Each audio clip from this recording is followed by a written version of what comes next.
big welcome to Carbon Crunch 2023, and it's really wonderful to see so many senior leaders from across our industry in one room together. And so welcome everybody. Hope you have a great day. Recent news stories remind us all about the devastating impact of climate change. We only need to look at the really terrible floods in Libya and the raging wildfires in Hawaii and across the Mediterranean this summer. And on a smaller scale, the heat that we're probably all feeling this morning as you come out of the tube, which is totally abnormal for October in the UK. In our industry, we have the potential to make a real difference. But to harness that potential, we really need to collaborate more than ever before. That's why I believe Carbon Crunch is so vitally important for us. And that's why I'm really delighted to see not only a lot of senior leaders here, but senior leaders from across the whole breadth of the supply chain. None of us individually have the answers, but together, I think we do have the answers.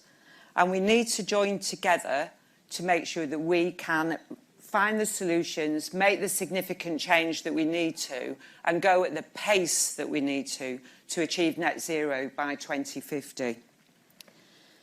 Reducing emissions is only part of the challenge that we're all facing. Adapting our existing infrastructure to so it's fit for the future and also that it's climate resilient is a really, really key issue for us all. The most recent report from the Climate Change Committee on England's progress on adaptation highlighted concerns that the UK is strikingly unprepared. Recent weeks have shown that government policy may change and the landscape may change, but whatever current government policy is, it's obvious to me that the private sector have a critical role to play in delivering clear leadership and steering the right course on both decarbonisation and adaptation. This only goes to emphasise, I think, even more why Carbon Crunch is a really, really important event. We first launched it 10 years ago. In 2013, the inspiration was for Carbon Crunch was the publication of the Infrastructure Carbon Review, which, among other things, identified effective leadership as critical to delivering carbon reduction. The document firmly placed clients in the driving seat and gave everybody else in the supply chain a clear responsibility to deliver on decarbonisation too. The Infrastructure Carbon Review set out that cutting carbon is not just important to slowing the rate of climate change, there's a compelling business case to it as well. So essentially, done right, it can be a win-win situation. Carbon Crunch brings together senior leaders from across the built environment to put us all in the best possible place to learn, to engage and support each other on the path to net zero and climate adaptation. When I opened Carbon Crunch last year, our focus was on the launch of Past 2080, the leading standard for carbon management solutions in building and infrastructure development. I'm delighted to say that the final standard was published in April this year, and today's agenda includes an update on the standard and how we need to all apply it in our work. The rest of the lineup today brings together the industry's leading experts to provide the latest insight and thinking, as well as practical examples of how the sector is making progress on the path to net zero. It also addresses the need for climate adaptation.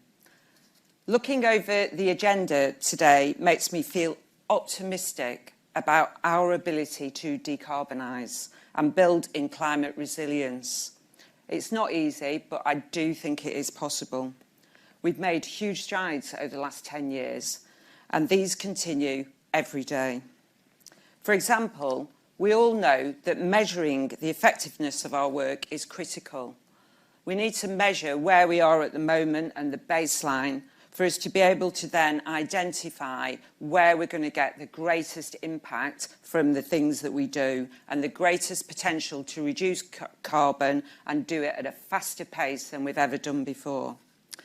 It's for that reason that I'm really delighted to see the launch of the Built Environment Carbon Database, BECD for short.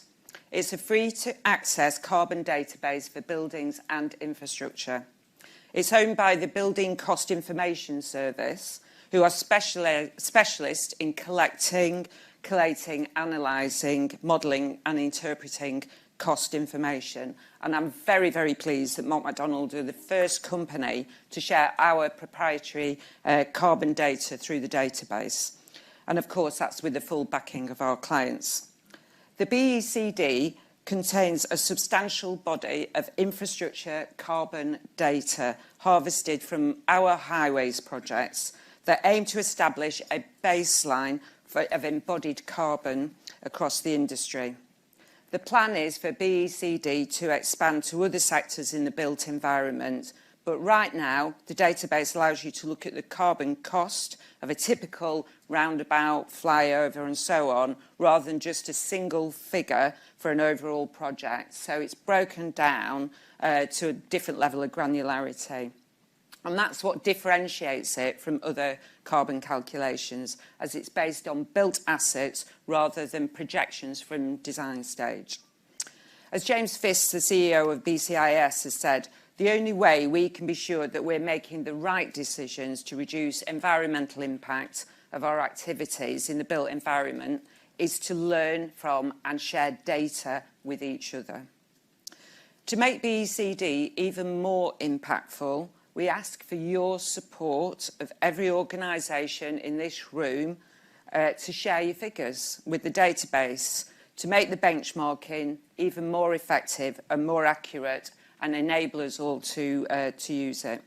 By sharing data, it's going to be truly possible to see how our designs measure up when it comes to moving the dial on carbon reduction.